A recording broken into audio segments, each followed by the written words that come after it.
Welcome! Want to share multiple photos in one Instagram story without cluttering your screen?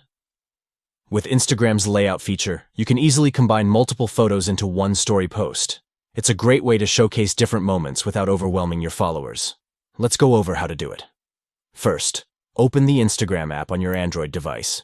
Once you're logged in, tap on Your Story at the top left of your screen to begin creating your story. Next, tap on Select in the top right corner. This will allow you to choose multiple photos from your gallery that you want to add to your story. After selecting the photos you want, tap Next at the bottom right corner. This will bring you to the page where you can adjust your photos before posting. Now, here's the fun part.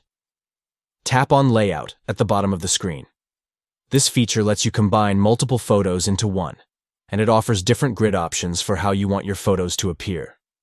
Once you've selected your layout and arranged your photos, all that's left to do is tap your story at the bottom to post it. And that's it. You've successfully added multiple photos into one story, creating a cool and organized collage. If this video helped you out, don't forget to like, share, and subscribe for more Instagram tips and tricks.